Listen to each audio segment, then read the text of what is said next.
오늘은 마가복음 8장 27절부터 38절 본문으로 사람의 일을 생각하면 살 수는 있습니다 라는 제목으로 함께 말씀 나누려고 합니다. 여러분, 우리나라 역사에서 가장 존경하는 역사 인물이 있다면 누구를 존경하십니까?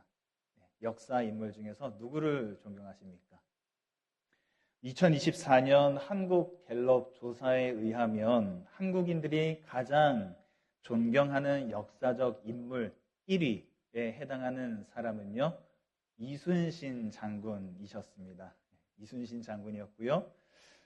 그리고 이순신 장군은 올해뿐만이 아니고 2014년 그리고 2019년에도 여전히 한국인들이 제일 존경하는 역사 인물 1위에 이렇게 올랐습니다. 그만큼 우리나라 사람들로부터 깊은 존경과 사랑을 받고 있구나라는 것을 알 수 있는데요. 그래서인지 다른 역사 인물을 소재로 한 영화나 드라마는 많지 않지만 유독 이순신 장군을 소재로 한 드라마나 영화는 참 많습니다. 아마 여러분들도 한 번쯤은 이순신 장군을 소재로 한 영화나 드라마를 보셨을 거예요.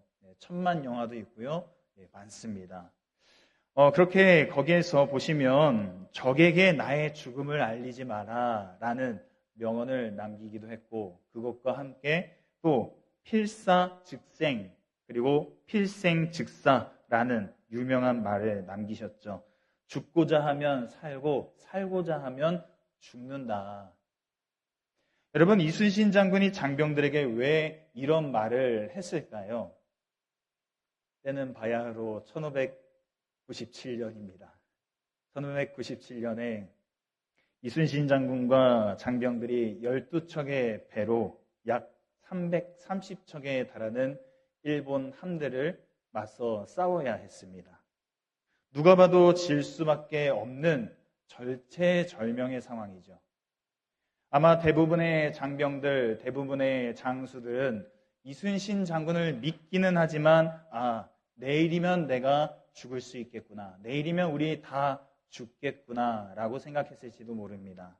그 중에 어떤 이들은 이 말도 안 되는 싸움을 저 장군이 오기로 밀어붙이고 있다라고 생각했을지도 모릅니다. 또 어떤 이들은 기회를 봐서 도망쳐서 살아남아야겠다 이렇게 궁리하고 있었을지도 모릅니다. 그런 장병들을 모아놓고 이순신 장군이 한 말이 이 말입니다.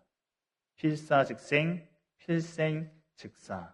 죽고자 하면 살 것이요, 살고자 하면 죽을 것이다. 이 명연설 뒤에 벌어진 전투가 바로 명량해전입니다. 400여 년이 지난 지금도 우리는 영화나 드라마를 통해서 이 명량해전을 경험하고 있고요. 또 이순신 장군을 계속해서 만나고 있습니다. 죽고자 하면 살 것이요, 살고자 하면 죽을 것이다. 이와 비슷한 말씀을 예수님도 하셨습니다. 본문 35절이죠. 누구든지 자기 목숨을 구원하고자 하면 잃을 것이요, 누구든지 나와 복음을 위하여 자기 목숨을 잃으면 구원하리라. 예수님께서 이런 말씀을 하신 배경에는 베드로가 예수님을 향한 그 고백, 그리고 예수님을 향한 다그침이 있었기 때문인데요. 어느 날 예수님께서 제자들에게 물어보셨습니다. 사람들이 나를 누구라 하느냐? 이렇게 물어보신 것은 예수님께서 이 사람들의 평판이 궁금하셨던 게 아니에요. 사람들이 나를 어떻게 생각할까? 그게 궁금하셨던 게 아닙니다. 제자들이 앞으로 내 뒤를 이어서 십자가를 지는 참 제자로서의 삶을 살아가야 하는데, 그러려면 내가 누군지 얘네들이 바르게 알고 있어야 할 텐데, 그런 마음이 있으셨던 거예요. 그래서 사람들이 그렇게 생각해? 그럼 너네는 나를 어떻게 생각하니? 지금 그렇게 물어보십니다. 이 질문에 자타공인 우리 수석 제자이시죠, 베드로께서 이렇게 말합니다. 주는 그리스도시니이다. 히브리어인 메시아를 헬라어로 바꾼 게 그리스도이죠. 둘 다 기름 부음 받은 자라는 뜻입니다. 이 그리스도는요, 하나님께서 약속하신 왕입니다. 하나님께서 약속하셔서 그 다윗의 위를 영원히 이을 그 왕, 구세주로 이렇게 사람들이 생각하고 또 그 구세주를 간절히 기다렸죠. 그러니까 베드로는 지금 예수님을 예수님, 당신은 약속된 왕이자 우리의 구원자입니다 라고 아주 그 믿음을 잘 드러냈습니다. 얼마나 완벽한 고백인지 모릅니다. 그래서 이 교회를 다니는 사람들이라면 아마 이 고백을 한 번쯤은 다 들어보셨을 거예요. 이 완벽한 고백. 본문에는 나와 있지 않지만 여러분 마태복음을 보시면 어떻습니까? 이 고백을 들으신 예수님께서 베드로를 축복하시면서 이 고백 위에 교회를 세울 거야 라고 또 말씀하지 않으십니까? 그만큼 탁월한 고백이었습니다. 그러나 여러분 베드로가 이렇게 정확하고 완전한 신앙 고백을 했다고 해서 그 베드로가 가진 그리스도에 대한 생각이 옳았던 건 아니었어요. 올바른 상태가 아니었습니다. 오늘 본문이 그것을 이야기해 주죠. 베드로의 신앙 고백을 들으신 예수님께서 앞으로 자신이 어떤 일을 당할지 쭉 이야기를 해주시는데 이 말씀을 들은 베드로가 예수님을 붙들고 항변합니다. 32절입니다. 드러내놓고 이 말씀을 하시니, 이 말씀은 예수님이 앞으로 어떤 일을 당할지 그 일을 지금 이야기하는 거죠. 이 말씀을 하시니 베드로가 예수를 붙들고 항변하매, 여기서 여러분 붙들고라는 말은요, 자기 곁으로 끌고 가서라는 뜻이에요. 그리고 항변하여라는 말은요, 명령하다, 책망하다, 꾸짖다 이런 뜻을 가지고 있습니다. 그러니까 이 본문을 우리가 좀 더 정확하게 직역을 하면 이렇습니다. 베드로가 예수님을 끌고 가서 책망했다. 예수님을 끌고 가서 꾸짖었다. 예수님께서 그런 베드로를 향해 사탄아라고 엄하게 꾸짖으신 걸 보면요, 베드로가 예수님을 조용히 뒤로 불러내서 예수님 그렇게 말씀하시면 안 돼요, 이렇게 하진 않았던 것 같아요. 예수님께서 이렇게 베드로를 향해서 크게 말씀하실 정도면 베드로도 예수님께 대단히 대들었구나라는 것을 우리가 짐작해 볼 수 있습니다. 여러분 한번 상상해 보십시오. 완벽한 신앙 고백을 해서 분위기가 아주 좋았어요. 분위기가 아주 좋았는데, 그런데 제자가 스승인 예수를 향해 책망하며 달려드는 겁니다. 그 모습을 본 주변의 사람들 엄청 놀랐겠죠. 아마 무슨 말을 해야 될지, 이 상황에서 내가 어떤 제스처를 취해야 되는지 몰랐을 거예요. 너무 다들 당황했을 거예요. 근데 그 이유가 더 충격적입니다. 그 이후에 어떻게 하십니까? 예수님께서 감히 자타공인 수석 제자인 베드로에게 사탄아 내 뒤로 물러가라 라고 외치십니다. 훈훈하고 평화로웠던 공기가 삽시간에 살벌해진 거예요. 여러분, 예수님께서 왜 이렇게까지 말씀하셨을까요? 예수님께서 이 본문을 보면요, 예수님께서 베드로에게 그렇게 말씀하시고서 베드로 사이에서 이 일을 마무리하신 게 아니라 이 일을 따르고 있는 무리들과 제자들에게 다 오픈해 버리세요. 이 상황을 다 오픈해 버리세요. 예수님 왜 이렇게 판을 버리실까요? 예수님께서 그냥 넘길 수 없는 부분을 베드로가 건드렸기 때문입니다. 예수님이 이렇게 말씀하세요. 33절입니다. 화면을 보시면요, 내가 하나님의 일을 생각하지 아니하고 도리어 사람의 일을 생각하는도다. 이 말씀을 보시면 하나님의 일과 사람의 일이 지금 충돌하고 있습니다. 지금 베드로가 하는 일이 사람의 일이라는 것이죠. 그리고 앞으로 이런 고난을 받고 십자가를 지고 이 모든 일들은 하나님의 일이라고 지금 예수님 말씀하시는 거죠.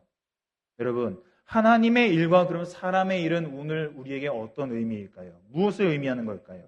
하나님의 일은요, 34절을 보시면 자기를 부인하고 자기 십자가를 지는 겁니다. 예수님과 함께 정치적인 독립을 이룬 후에 한 자리씩 다 차지할 거 지금 생각하면서 기대하고 있는데 그런 제자들에게 십자가를 지는 것이 하나님의 일이다라는 예수님의 말씀은 굉장히 충격적인 거예요. 왜요? 우리가 다 버리고 예수님을 따랐는데 근데 죽어야 된다고? 내가 이걸 다 포기하고 예수님을 따랐는데 지금 무슨 말씀하시는 거냐고.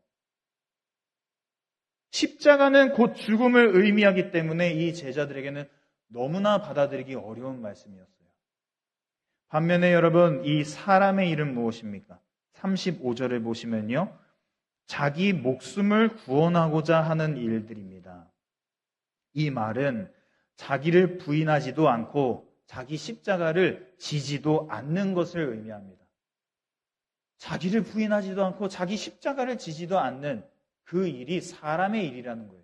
단순히 먹고 사는 그 일이 아니라 베드로의 항변이 여기에 해당되죠. 예수님 지금 무슨 말씀하시는 거예요? 예수님은 우리가 기다렸던 왕인데 로마로부터 우리 민족을 구원하고 영원히 이 땅을 다스려야 되는 분인데 지금 무슨 말씀하시는 거냐고.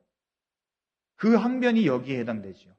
오늘날 우리가 십자가를 버리고 영광, 명예, 좋은 자리 이것을 따라서 나아가는 그것을 바라는 일들이 여기에 해당됩니다. 여러분, 이 말씀 속에서 우리가 무엇을 깨달아야 될까요? 저는 여러분께 사람의 일을 생각하면 육신은 살 수 있지만 영혼의 생명은 살 수 없다라는 것을 여러분과 함께 나누고 싶습니다. 달리 말하면 자기를 부인하지 않고 자기 십자가를 지지 않으면 육신은 살 수 있을지 몰라도 영혼의 생명은 잃어버린다는 것이죠. 여러분, 어느 날 사라질 육신의 생명을 위해 모든 일에 최선을 다하고 모든 것을 가지고 모든 것을 이루었어도 영원히 존재할 영혼의 생명을 잃어버린다면 어떻게 될까요? 무슨 소용이 있을까요? 36절 말씀이 바로 그런 뜻입니다. 사람이 만일 온 천하를 얻고도 자기 목숨, 여기서 말하는 자기 목숨은 육신의 목숨을 말하는 게 아닙니다. 영혼의 생명을 말하는 것이죠. 영혼의 생명을 잃으면 무엇이 유익하리요? 지금 그 뜻으로 지금 예수님이 말씀하신 거예요. 우리가 만약 예수를 믿으면서도 여전히 사람의 일을 생각하면서 육신의 평안한 삶이 목적이라면 굳이 예수를 믿지 않아도 이룰 수 있는 일들입니다. 굳이 예수를 믿을 필요가 없어요. 그게 목적이라면. 그게 목적이라면 이 시간에 이 좋은 날 이 자리에 나와서 예배를 드리는 것만큼 어리석은 게 없다는 것이죠.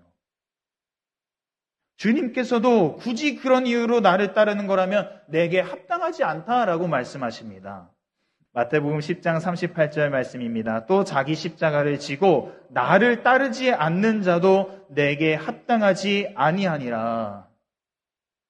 분명하게 딱 칼같이 말씀하시죠. 십자가를 지지 않고 나를 따르지 않는 자도 내게 합당하지 않다. 여러분, 우리가 예수를 믿고 따르는 이유가 무엇입니까? 예수를 잘 믿고 천국에서 한 자리 차지하기 위함입니까? 아니면 세상에서 누려보지 못한 명예와 영광을 교회라는 곳에서 한번 누려보기 위해서입니까? 아니죠. 우리가 예수를 믿고 따르는 이유, 그분이 그리스도이시기 때문입니다. 그분이 메시아이기 때문이죠. 그분이 우리의 영원한 왕이시고 주인이시고 길이시고 진리이고 생명이시기 때문에 그래서 우리가 따르는 거 아니겠습니까? 그 예수께서 뭐라고 말씀하십니까? 자기를 부인하고 자기 십자가를 져라.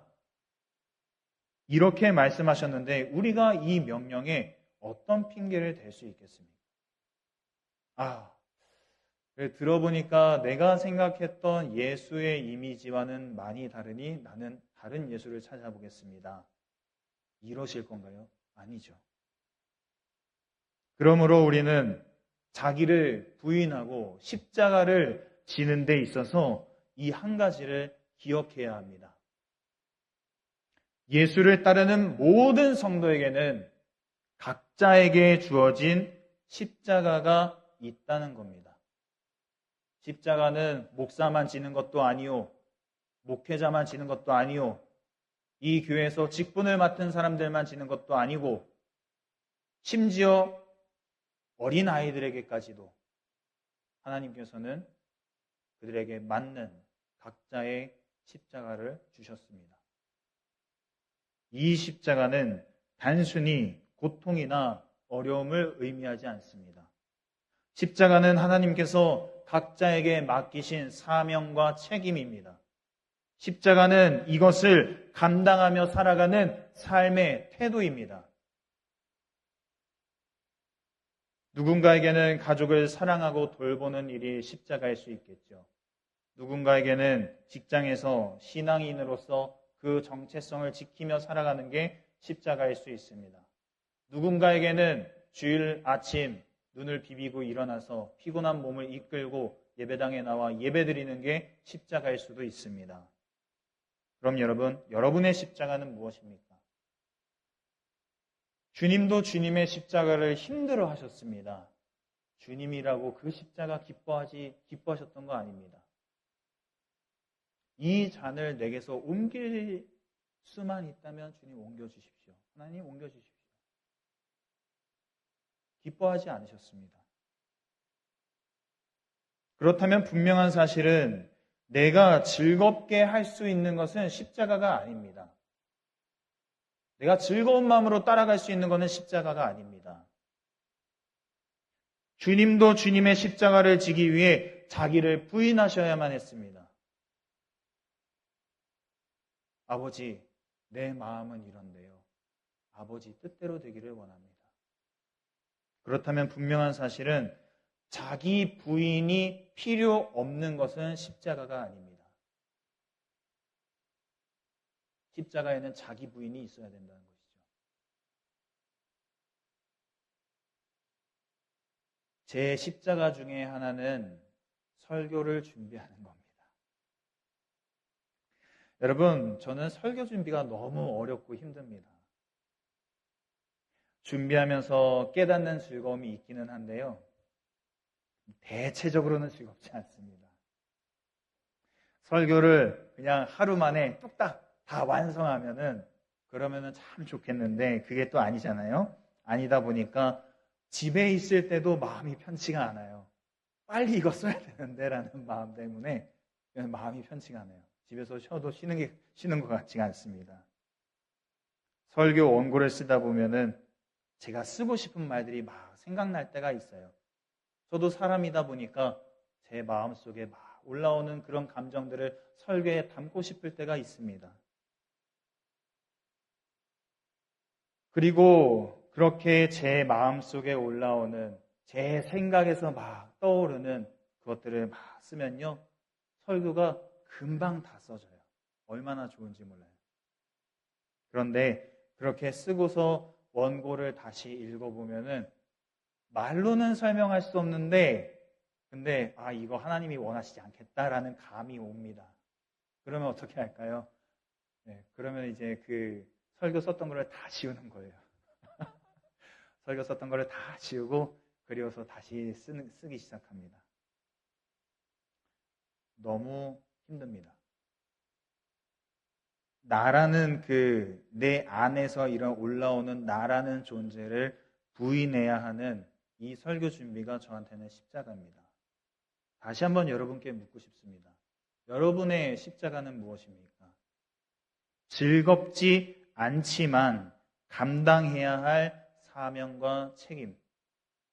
즐겁지 않지만 감당하며 살아내야 하는 삶의 태도. 무엇입니까? 나라는 존재를 부인해야만 감당할 수 있는 그것은 무엇입니까? 그게 여러분의 십자가입니다. 내가 얼마든지 따라갈 수 있는 거요? 그건 십자가가 아닙니다. 내 의, 내 성격, 내 말 다 드러내면서 할 수 있는 거요? 그거 십자가 아닙니다. 어떤 이에게는 주일 성수, 어떤 이에게는 헌금 생활, 어떤 이에게는 권위에 순복하는 것, 어떤 이에게는 교회에 봉사하는 것, 어떤 이에게는 맡겨주신 그 영혼을 돌아봐야 하는 것, 어떤 이에게는 끊어야 할 세상 즐거움, 그것이 무엇이든지 여러분, 주님께서 지금 여러분 마음속에 주시는 그 십자가를 붙드십시오.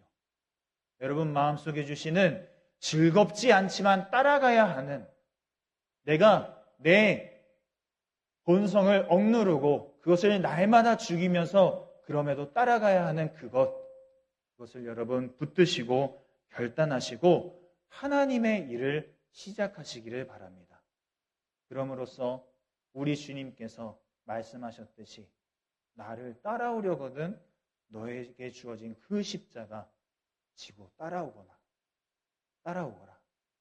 그 말씀을 우리가 즐거이 받고 나아갈 수 있기를 바랍니다. 그래서 여러분 오늘 본문의 마지막 말씀 보시면요, 누구든지 이 음란하고 죄 많은 세대에서 나와 내 말을 부끄러워하면 인자도 아버지의 영광으로 거룩한 천사들과 함께 올 때 그 사람을 부끄러워하리라 라고 하셨지만, 우리가 그 십자가를 지고 나아갈 때 이 말씀과 반대되는 일들이 우리 가운데 있을 줄 믿습니다. 우리 주님께서 고생했어, 잘했어, 어서와 라고 말씀하시면서 우리를 반겨주시는 그 감격적인 장면이 우리 모두에게 있기를 간절히 축복합니다. 기도하겠습니다. 함께 기도하실 때에 십자가를 얘기할 때에 우리가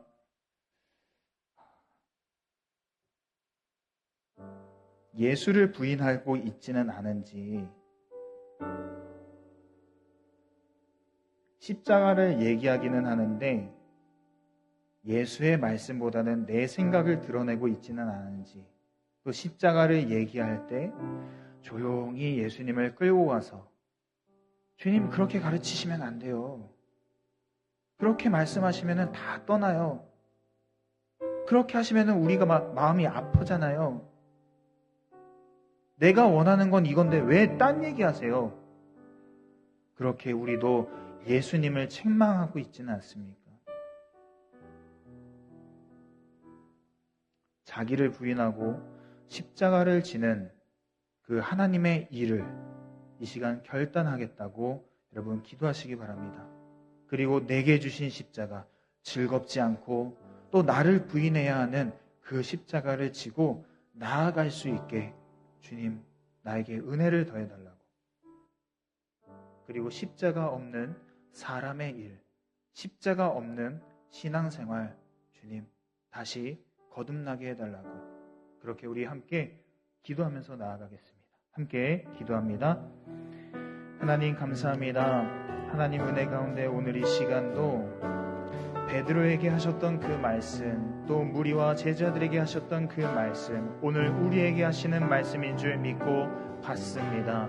하나님, 이 말씀이 우리의 마음밭에 심겨져서 하나님, 좋은 열매 맺기를 원합니다. 하나님, 십자가를 생각하기 원합니다. 하나님의 일을 생각하기 원합니다. 내 생각에는 그게 아닌데, 내가 원하는 것은 그게 아닌데, 내가 바라는 것은 그게 아닌데 왜 딴 얘기 하시냐고, 우리가 이렇게 했는데 왜 예수님 나의 그것을 바라봐 주지 않으시냐고, 왜 예수님 내 수고는 인정하지 않으시냐고, 그렇게 예수님을 조용히 끌고 가고 있지는 않은지, 그렇게 예수님을 책망하고 있지는 않은지 이 시간 나를 돌아보며 주님 죄송합니다. 주님 용서해 주시옵소서. 주님 나를 부인하지도 않고 또 십자가를 지지도 않으면서 하나님의 일을 하겠다고 그렇게 나섰던 거 주님 용서해 주십시오. 주님의 십자가는 그렇게 가볍지가 않은데 주님 그 십자가를 내가 너무나 가볍게 생각하면서, 주님 내가 너무나 가볍게 생각하면서 이 시간을 보내왔습니다. 하나님, 예수님도 피하고 싶으셨던 그 십자가, 예수님도 예수님 자신을 부인해야만 질 수 있었던 그 십자가, 하나님 나도 이 시간 그 십자가를 다시 한번 바라보며 그 무거운 십자가 다시 한번 질 수 있게 해달라고 주님께 구합니다. 주님, 나에게 은혜를 베풀어 주시옵소서. 즐겁지 않지만 주님 나에게 주신 그 사명과 책임을 다하게 하시고, 즐겁지 않지만 내가 마땅히 감당해야 될 그 삶의 태도를 이루어갈 수 있게 해달라고 주님 이 시간 간절히 구합니다. 주님, 은혜를 베풀어 주시고 함께해 주시옵소서. 더 이상 사람의 일, 사람의 생각을 가지고 십자가 바라보지 않게 하시고, 십자가 없는 신앙생활 하나님 이제 다시 거듭나게 하여 주셔서 십자가가 있는 신앙생활, 십자가가 있는 그 따름이 될 수 있도록 은혜를 베풀어 주시옵소서. 주님께서 함께해 주시기를 간절히 원합니다.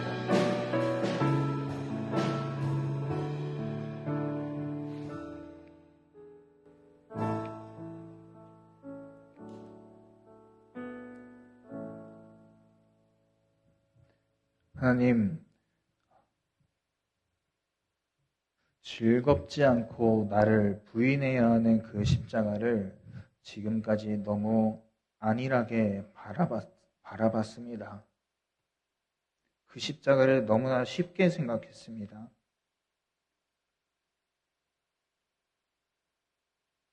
주님도 피하고 싶으셨던 그 십자가, 주님도 주님 자신을 부인해야지만 질 수 있었던 그 십자가, 우리는 그 십자가를 사람의 일로 바라봤고 또 사람의 일로 여겼습니다. 그리고 십자가 없는 신앙생활 얼마든지 해올 수 있다고 생각했습니다. 주님, 이 시간 간절히 구하는 것은 우리 마음속에 다시 한번 너의 십자가를 지고 너를 부인하고 나를 따르라고 말씀하시는 그 예수님을